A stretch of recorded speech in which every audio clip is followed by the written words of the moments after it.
Okay, hello everyone. Thank you for joining us. I think we're going to go ahead and get started. Hopefully nobody's having any technical difficulties. You can email me if you are, or reach out to us. We are going to walk through the PowerPoint and the RFP on the Integrating Academics Grant. And we are also recording this, so if you want to watch it later or if you want to share it with somebody, please do so. All right, this is the third year that I've worked with the Perkins Reserve, the Integrating Academics Grant. You may notice that in the past it's been the Perkins Leadership Fund Integrating Academics, but this year we have a little more money in the Reserve Fund. We have two state funds that we can use for competitive grants, and so we are getting funding from the Reserve Fund grant on this one. So if you've noticed the difference in the name, that's why. It's the same one that you had last year and the year before that was noted as leadership. All right, let's move forward. Oh, and I didn't change that slide, did I? It still says leadership. But anyway, the RFP and the grant timeline. The RFP went out on February 16th, so hopefully all of you got a copy of that then and had a chance to look through it. It's really just about the same as it has been for the last couple years. The application is due April 20th with the award notification on April 27th. Then you will have a grant planning period from May 1st through August 31st, and this is a good time to get your group together and plan out and start writing curriculum so that you can implement it in the fall.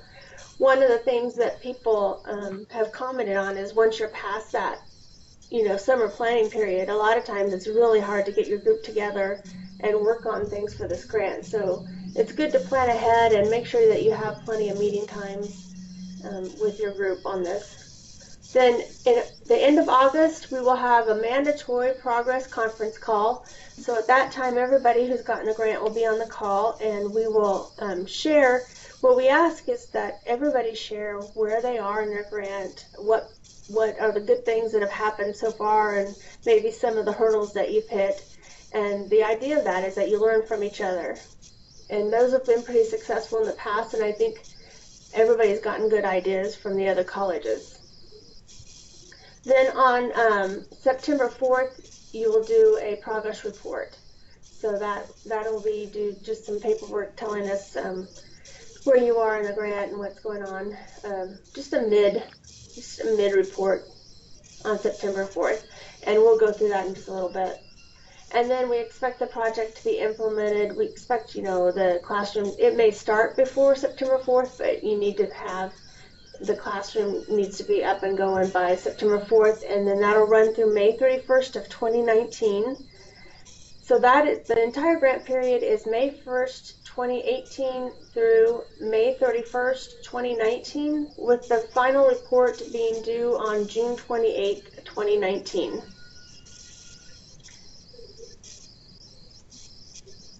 Eligible recipients for this grant, the program that you are writing for, the CTE program, must be currently eligible for Carl Perkins funding at a community and technical college and be delivered as a college-level instruction by qualified college-level staff. So the funding for this grant is from Perkins, so you are following the same regulations as you would for your Perkins grant on the funding and on the Perkins-approved programs. And the programs must be aligned according to the current alignment models. And if you're wondering if your program is part of the current alignment models, you can find that on the KBOR website. And you probably would also realize that it's not aligned if you lost Perkins funding on that. Fund restrictions, again, the same spending restrictions that apply to the Carl Perkins grant funds apply to the Reserve Fund grant. And I know a lot of these competitive grants are written by grant writers in the colleges, but I always encourage you to at least run the application by your Perkins coordinator. We do have official Perkins coordinators on each campus, and they are the ones that they go through a lot of training on what is Perkins eligible. So we really want you guys to work together, and I would really like for you, if you are turning in an application for this, to at least let the Perkins coordinator review it. Again, with Perkins funding, grant funds cannot be used to supplant salaries of current faculty.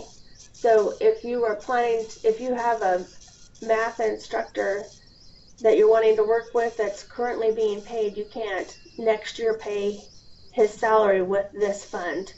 You can you can pay the faculty salary, that same faculty salary, if you move him in the project. And I think we've talked about that, but then you'd have to bring in another, you can't pay him to do the same thing he's doing right now. But again, this says, however, current full-time academic faculty can be utilized in the project provided their previous course load is shifted to a new full or part-time faculty. So if that doesn't make sense, just let me know. We can walk through that.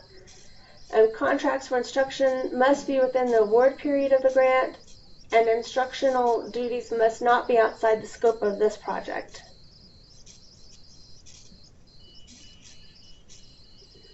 Purposes for the grant funds. The grant focuses on integration of academics and CTE instruction as defined in the 9 mandatory activities that are outlined in the Perkins Program Improvement Grant and the Perkins State Plan.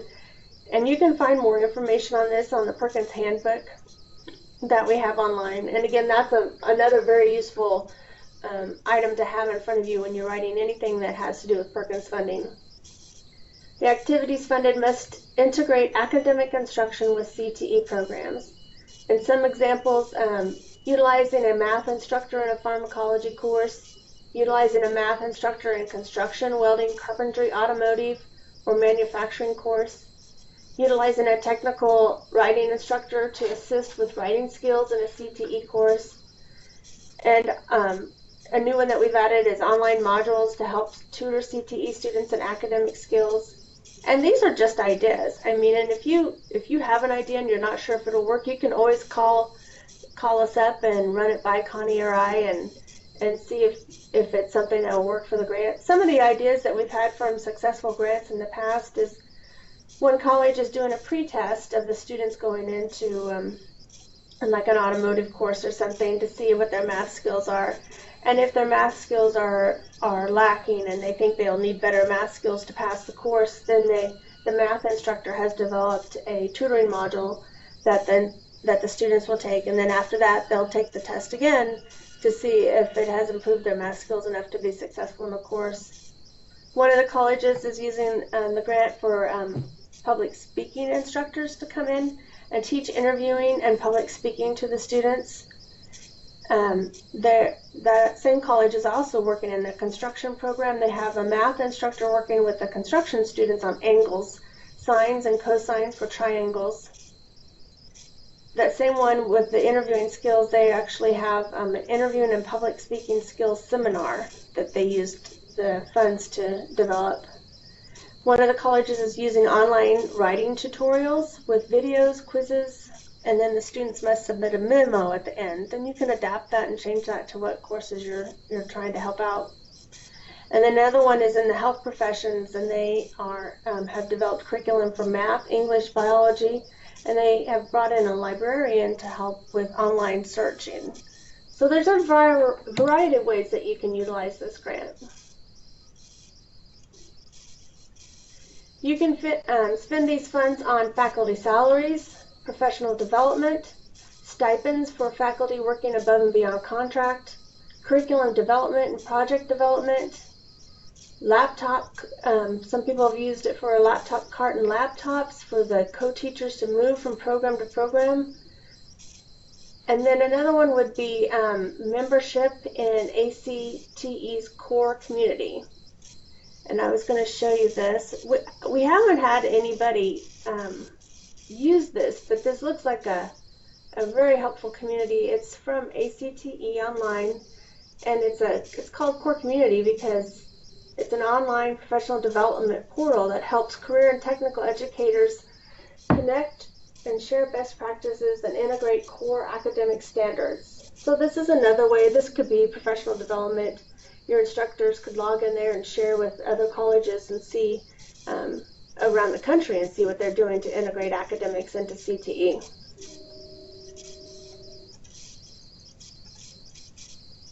The application process is pretty straightforward. Any interested applicants must submit a proposal describing the nature and scope of the proposed project and the amount of funding requested. The proposals for the grant must include a cover sheet, project narrative, description of all project activities, timeline for project activities with target completion dates, detailed budget narrative, and completed assurances forms. And so let's go ahead and kind of walk through one of the RFPs here.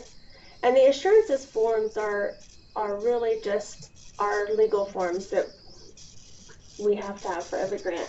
So this is the RFP that you should have gotten. And I just kind of highlighted some of the things. We really need to make sure when you are writing the RFP, when you are writing to the grant, make sure you're referring back to the purposes of this grant. I mean, you may be writing a great grant, but if it doesn't connect to the purpose of this grant, which is integrating academics into CTE, then we will not be able to fund it. So always refer back to the purpose as you write the grant. This the RFP has some reminders with the date and where to submit it. It also, if you do get the grant, and hopefully you put on your calendar when your reports are due, the reporting requirements are in this RFP. And so that's a good place to refer back to the reporting requirements so that you can get your final report in. We like you to know ahead as you're writing the grant what the reporting requirements are so you don't get into something that you can't handle through the year. If you're not going to be able to commence the project, we need to know that. It's better not to draw the funds and then have to send them back than to draw them and then realize you can't fulfill it, and then you have to send the money back, because this is federal money and it does fall under all the regulations in EDGAR. One of the important things here, we do need to know, who's going to be in charge of the grant, who's in charge of the data and the financial reports, so that we can get a hold of people if we need to. But one of the things that's probably a little bit new on this, we usually just list the CTE program, but we want you to start including the zip code. The zip code makes it a lot easier for us to look up the program and make sure that it is Perkins approved. If you are unsure whether a program is Perkins approved, again, that's something that your Perkins coordinator can help you with. We just went through training last week where we showed all the Perkins coordinators how they can look up the currently funded Perkins programs in the KEDS data. So on the application, just make sure you explain and describe the proposed project. And again, refer back to the purpose as you write this. What's your project activity? What are you going to do to obtain the purpose? There's a budget form later on that you'll see, but detail to us and explain how you're going to address the expenses. And I just got a message. Let's see. Just 1 second. Nope, it's just a reminder. Sorry. I thought one of you were trying to reach out to me with a question. And here's the budget form. Again, you have your original budget that you turn in to us, and Connie, after it's approved, Connie will sign off on it, and you'll get this back so you know, just in case there was any adjustments during the RFP process.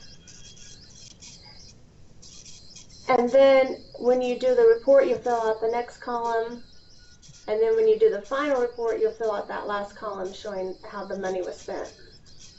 If you do have any revisions on this grant through the year, you would submit this to me with actually just in writing a revision request, and we can approve it or not approve it and sign off on this again in case, because it is a year-long grant, things do happen. It's best to communicate the changes to us and let us know how we can work through that.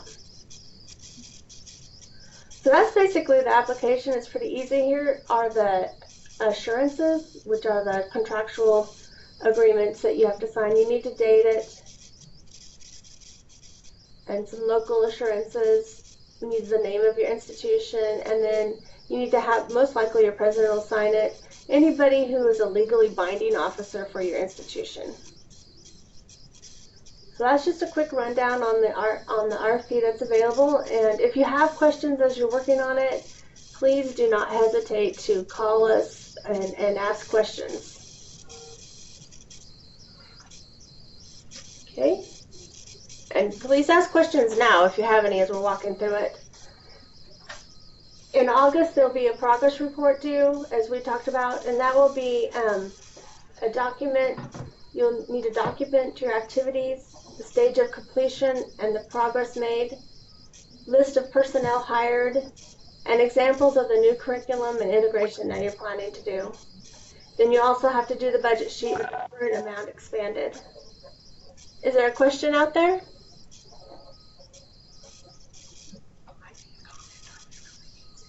Oh, okay. Oh, okay. Connie's in the office, so. Oh, simply answer the question. Yes. Yeah. One thing that we talked about last week in our training is more is not necessarily better. Simply answer the question. Sometimes we get to the end of and you all probably could get to the end of the student paper and remember doing the same thing, where you wonder you got to go back to the beginning to try and remember what in the world that the grant is about or what the project is. So sometimes more isn't necessarily better. Just if you'll address the question, then if we have more questions, we can always come back to you. Mm-hmm. Oh yeah, no, that's profound. That's a great reminder, because if we've read the grant and we still don't know what it's for, that's not a good sign. And like Connie said, just adding words does not make it better. And it's, one good thing is to have somebody else read it and tie it to your budget so that it's easy to understand. In just a second, maybe somebody is trying to. Nope. All right. And this is just a snapshot of the progress report. And again, all of these documents are online, so you can always go in and look at them so you know what to expect. I hate to have anybody get into a grant and then have more reporting due than they thought, but I think our reporting is pretty minimal. For the final report, we'll need documentation and examples of the academic integration, information on how the curriculum has been modified to embed academic skills and instruction into the CTE classroom, a final narrative from you, a final expenditure report, and then time and effort reports for those that you paid with grant funds. And again, if you're not the Perkins person and you're not familiar with the time and effort reports, it's always good to get with the Perkins person and they can explain this to you, or you can always reach out to any of us and we'll explain the time and effort reports that are required by federal and Perkins funds. Here's the final reporting narrative form. And again, just a lot of description of what you've achieved with the grant. We'll also ask for this. We're asking for the name of the course and how many CTE students. We definitely do not want any student information to come with this. We just need to know how many students were in the course. Please do not send us the name of the students or any student information. And again, this is just another snapshot of the final expenditure report that we looked at when we walked through the RFP. Does anybody out there have any questions?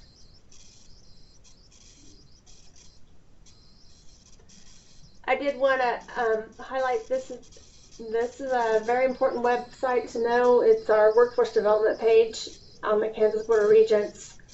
You can find on there the most current FY18 handbook. You can also find the RFP for the Integrating Academics. This is 2019 Integrating Academics Grant. And it has the RFP and then all the reporting forms are there. So that is a good one to have bookmarks. Did we have somebody out there with a question? Laura? Yes? Can we implement over the summer, or do we have to wait till September? You can implement over the summer. We just want you to have it started by then, no later than that. Okay, thank you. We like to do some stuff in the in-service. Oh yeah, that'd be great. Thank you. Uh-huh. Anybody else?